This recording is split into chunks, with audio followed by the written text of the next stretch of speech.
we traveled through Texas, right? Now, Texas, I've always looked at Texas for really two reasons.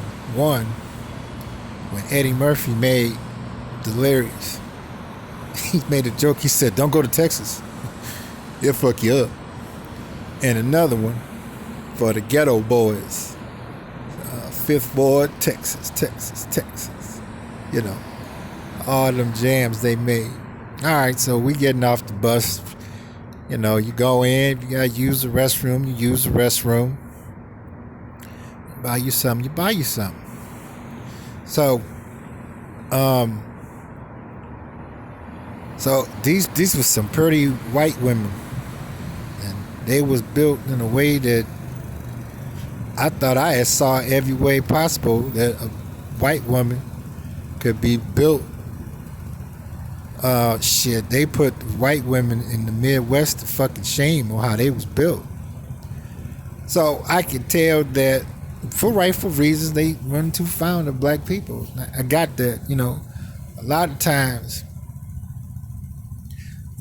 I don't really get upset when white people behave funny towards me because I'm black.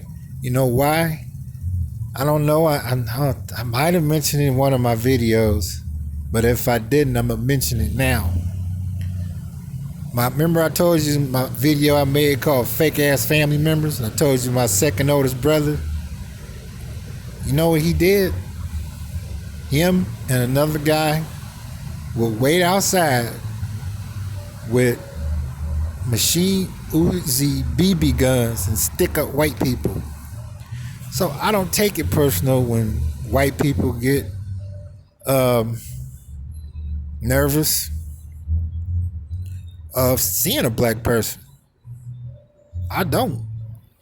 Cause I was a kid and I'm taking the trash down. At this time they had the dumpsters where they didn't have the dumpsters in the front where you put them out in the front and the trash truck come, pick it up. They had these were some big dumpsters. They had them in the alley. So I'm taking the garbage out and I keep seeing all these different purses and all these different IDs of different white women. And I'm about 10 years old. And I'm like, what's this? Those were the purses that my brother and his friend was sticking up white people that came out of church around the corner called Liberty Temple. So I'm saying that to say this. All right, so we go in the gas station and they got Taco Bell in there, Subway, real nice convenience store. They got every damn thing and it's a gas station. These fine ass white women coming in there, man. They had some asses on them. I'm like, where in the fuck did she come from? Damn. She looking at me like, boy, don't you look at me. But I could also tell too, I had almost stopped to stay in Texas instead of moving to California. Because they was looking like, I don't like your kind. Get your law, I'll fuck you. We just gotta behave like we don't know each other. You gotta deal with me showing how much I don't like your kind. I said, oh shit.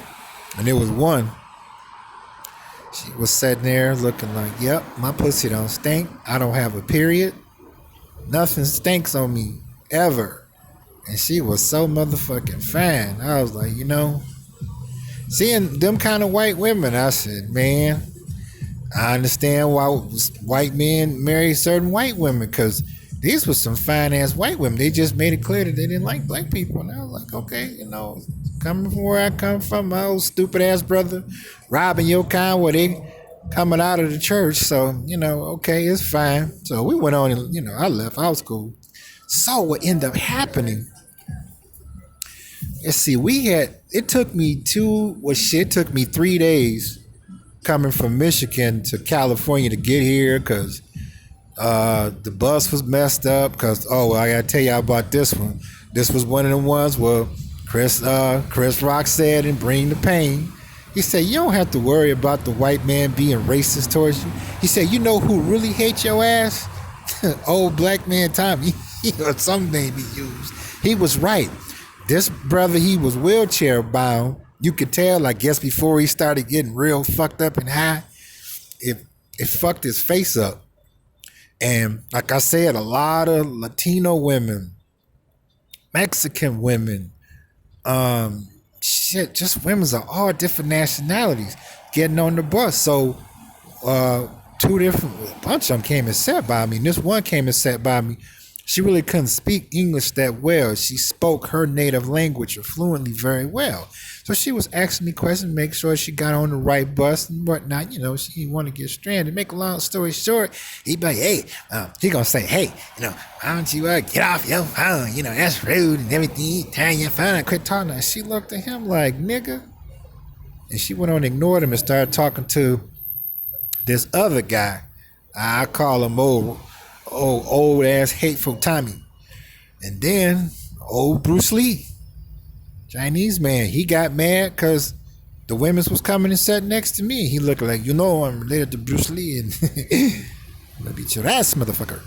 I'm like, man, what the fuck? But anyway, but at the same time, so shit, we stopped in Texas a few more times and it was the same thing. And I was cool with it, I'm like, all right, I got that. They still gave you that look. I'm like, yeah, get you along, fuck you. And I have to turn on you when I'm around my friends and family.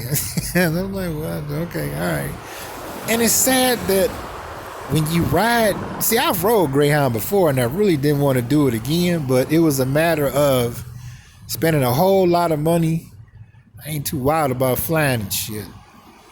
I said catching the train, I said, well, that's probably more expensive. I'm like, fuck it, I'll go on and get on here. I'll just be, more watchful. And it's sad because Pookie and Ray Ray, or skanky black woman or black female, always trying to hold on to this niggerism. I'm like, why you get upset if a white man or a white woman call you a nigger? Or this thing about this white woman called Trina the rapper. I like Trina's music. She fine as a motherfucker. She called her a nigga bitch. But yet, they always call one another niggas. And it's fucked up. That's why I never got upset when black people get some money. They move out the hood. You have to. You have to move away from niggas because nothing is positive with niggas. Period.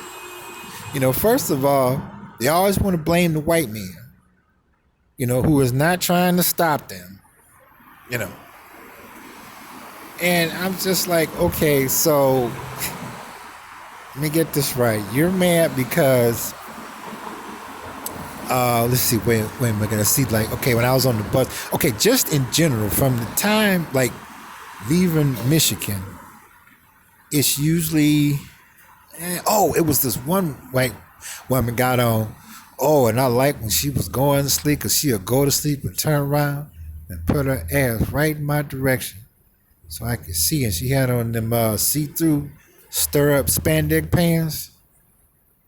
And I was like, So I really didn't experience it. It's usually when we make it to the first stop where the driver says that he's our driver and, no smoking e-cigarettes, no alcohol, no smoking in the bathroom, play your music low, put your headphones on, don't be talking loud on your phone, put your phone on vibrate, or keep your conversation to a minimum, blah, blah, blah, blah, blah. Now when we get off and change buses, oh man, that's when I start catching it. Because, usually it's like, just growing up in Detroit, and I worked in Dearborn. But in order to get to Dearborn at that time, I had to catch the bus and go through Southwest Detroit. Now, Southwest Detroit got a lot of, Mexican, Latinos and whatnot. They'd be pretty, but they're more like gang oriented, you know what I mean? Whereas these type of Latinos or Chinese women, you could tell that they're from California or Texas, things of that nature. So their mannerism is different. So once they saw that I was black and they saw that I was respectful, Like the woman that sat down, the old wrinkle face player hating Tommy, I call him. Um, oh, another pretty one sat next to me, and her son sat across on the other side. And of course, I understand. I'm black, and a lot of negative stuff is attached to us. He saw that I was respectful. He saw I wasn't even paying no attention to his mother. I was nice. I was cool. She liked that she sat next to me. He was cool with me and whatnot. He nodded and they left.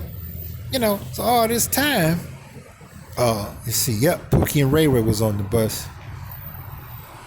And they were mad.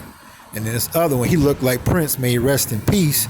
But it was something mentally wrong with him, but he was hating too because no one was talking to any of them. They was just talking to me. And but again, I'm cool. I'm just like, all right, I'm just trying to get on here, get to California, set up shop, take care of business. That's it.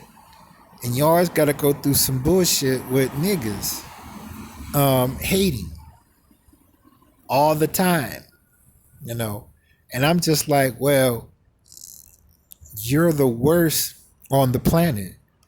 There's nothing beneficial about being a nigga. And it never will be. And they thinking, I grew up in a all white neighborhood in the suburbs. And I'm like, if you only knew, I grew up in the hood, probably worse than all of y'all. But the